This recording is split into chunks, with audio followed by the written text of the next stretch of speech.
hebat menghanguskan sebuah bengkel dan pusat penjualan onderdil motor di Jalan Tendean, Kabupaten Cilacap, Jawa Tengah. Sejumlah warga yang berada di sekitar lokasi kejadian langsung panik sebab kobaran api semakin membesar akibat tiupan angin yang kencang. Warga khawatir kobaran api yang membesar merembet ke permukiman penduduk. Tim gabungan dari beberapa instansi seperti Tim Damkar Cilacap, Tim Damkar Kroya, S2P, Basarnas, Polres, dan lainnya langsung berjibaku mengerahkan puluhan personilnya untuk memadamkan kobaran api yang melahap seluruh bangunan bengkel dan toko. Dalam waktu sekejap, api semakin membesar karena banyaknya material yang mudah terbakar seperti oli, BBM, dan gas. Tim pemadam sempat mengalami kesulitan melakukan pemadaman api sebab kondisi pintu bengkel terkunci. 10 unit mobil pemadam dikerahkan, 2 jam api berhasil dipadamkan. Bersama-sama dengan armada kebakaran yang lain kurang lebih 10 ya. Kita mainkan 10 karena memang dengan pertimbangan pemukiman padat ya, pemukiman padat kemudian rapat, dan di sini ada beberapa ancaman berikutnya adalah gudang atau mungkin bengkel motor yang di dalamnya ada banyak motor dan gas. Tidak ada korban jiwa dalam musibah kebakaran yang menghanguskan bengkel dan toko onderdil motor ini. Pihak berwajib masih melakukan penyelidikan untuk memastikan penyebab pasti kejadian kebakaran.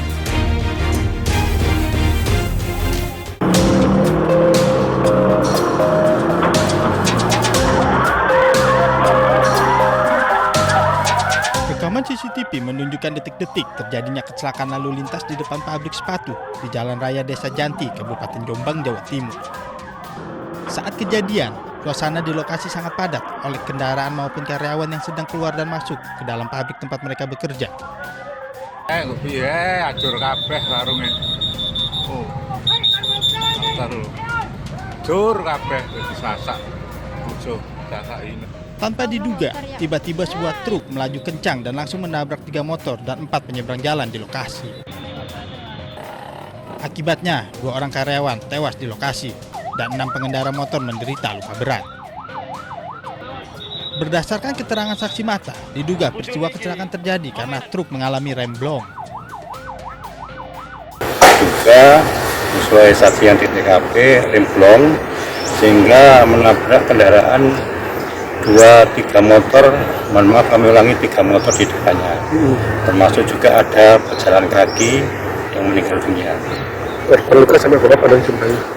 Untuk meninggal dunia 2, luka-luka lain. Kasus kecelakaan kini ditangani petugas dari unit Gakum Lantas Polres Jombang. Sopir truk pun telah diamankan untuk dimintai keterangan. Dari Jombang, Jawa Timur, Mukhtar Bagus, iNews melaporkan.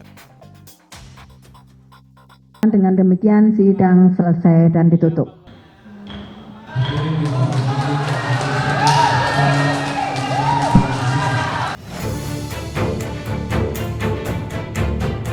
Majelis Hakim Pengadilan Negeri Jakarta Timur menerima eksepsi terdakwa Tifauzia Tiasuma alias Dr. Tifa dalam perkara pencemaran nama baik dan fitnah ijazah palsu Presiden ke-7 Republik Indonesia Joko Widodo pada Kamis pagi.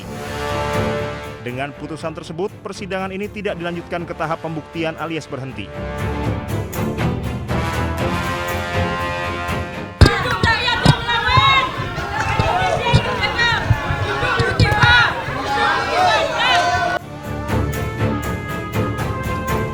Setelah mendengarkan pengucapan putusan, Dr. Tifa menyatakan putusan ini tidak menyurutkan langkahnya untuk membongkar perkara ijazah Jokowi. Tifa tetap akan berjuang membuktikan hasil penelitiannya mengenai ijazah Jokowi. Tifa menambahkan perjuangan ini merupakan bentuk komitmen dari awal dirinya bersama tim kuasa hukum termasuk Roy Suryo yang juga terseret kasus ijazah Jokowi. Seluruh rakyat Indonesia percayalah bahwa keputusan dari Majelis Hakim pada hari ini untuk menerima eksepsi kami tidak menyurutkan langkah saya, tidak menyurutkan langkah kami untuk terus memperjuangkan kebenaran, terutama terkait dengan persoalan yang selama ini sudah menjadi beban bagi seluruh bangsa Indonesia terkait dengan otentitas dari ijazah yang selama ini menjadi polemik. Sehingga apa? Sehingga ke depan kita tidak perlu harus menemui persoalan ini lagi pada presiden-presiden maupun pejabat-pejabat berikutnya. Ini yang paling pokok. Dengan batal demi hukum ini, apa yang dimaknai apa? Bahwa perkara ini tidak layak dipersidangkan. Ini bukan perkara pidana. Mau dibuat apapun pasti akan membingungkan kalau dibuat pidana.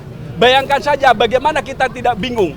Adanya suatu wawancara dengan Aiman Wicaksono yang itu hanya dilakukan dalam bentuk pemusatan atau fokus pada foto, ya, itu dikatakan perbuatan pidana mengubah, merusak.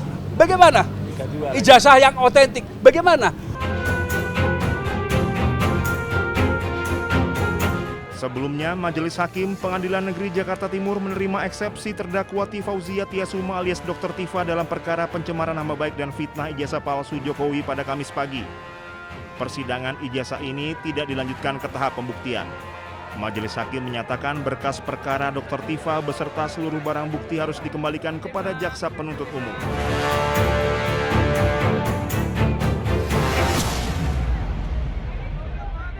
Tentunya kami menghargai putusan yang telah diucapkan, karena bagaimanapun putusan tersebut adalah bagian dari koreksi, check and balance sebuah proses hukum yang sedang berlangsung.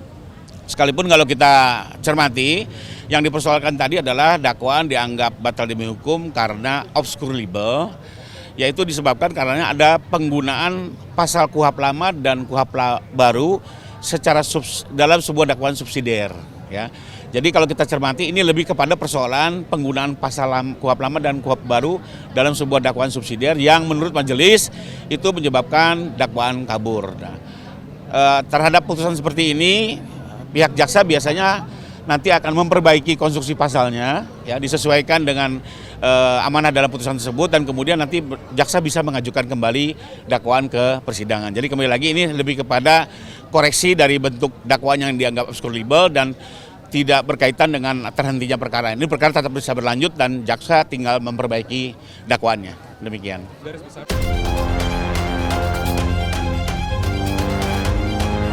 Majelis Hakim Pengadilan Negeri Jakarta Timur mengabulkan eksepsi yang diajukan oleh terdakwa kasus tudingan ijazah palsu Presiden ke-7 RI Joko Widodo, Tifauzia Tiasuma atau Dr. Tifa. Majelis Hakim menilai surat dakwaan yang disusun jaksa penuntut umum tidak memenuhi syarat material karena disusun secara tidak cermat. Atas dasar itu, surat dakwaan dinyatakan batal demi hukum dan pemeriksaan perkara tidak dilanjutkan. Dalam pertimbangannya, Majelis Hakim menilai jaksa penuntut umum memasukkan dua pasal yang mengatur delik yang sama, tetapi berasal dari dua rezim undang-undang yang berbeda sebagai dakwaan alternatif.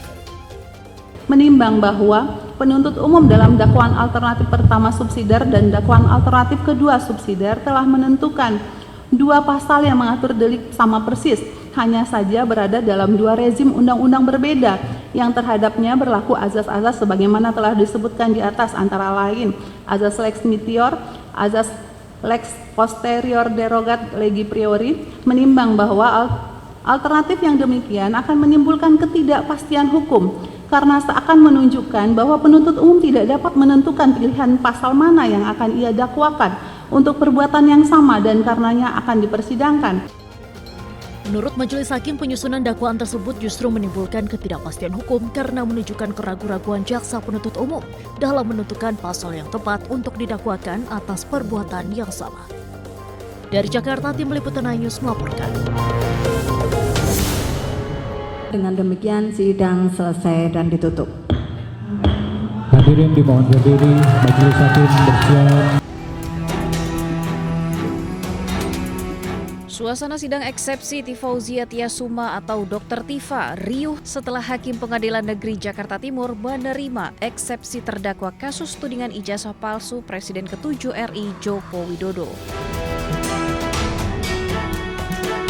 Dengan dikabulkannya eksepsi terdakwa, maka sidang Dr. Tifa yang didakwa melakukan tindak pidana fitnah dan pencemaran nama baik Presiden ke-7 RI Joko Widodo atas tudingan ijazah palsu tidak akan dilanjutkan ke tahap berikutnya. Memperhatikan ketentuan pasal 75 ayat 2 huruf B, ayat 3 dan pasal 206 ayat 1 Undang-Undang Nomor 20 Tahun 2025 tentang Kitab Undang-Undang Hukum Acara Pidana serta peraturan perundang-undangan lain yang bersangkutan. Mengadili, menyatakan perlawanan dari tim advokat terdakwa tersebut diterima. Menyatakan surat dakwaan penuntut umum nomor register perkara PDM-14-2-06-2026 tanggal 22 Juni 2026 atas nama terdakwa Tifauzia Tiasuma batal demi hukum. Memerintahkan pengembalian berkas perkara ini kepada penuntut umum, membebankan biaya perkara kepada negara. Hakim mengembalikan berkas perkara atas nama Dr. Tifa ke Jaksa Penuntut Umum dan membebankan biaya perkara kepada negara. Selanjutnya, Jaksa Penuntut Umum memiliki kesempatan untuk mengajukan perlawanan dengan menyusun ulang dakwaan. Tim Liputan iNews melaporkan.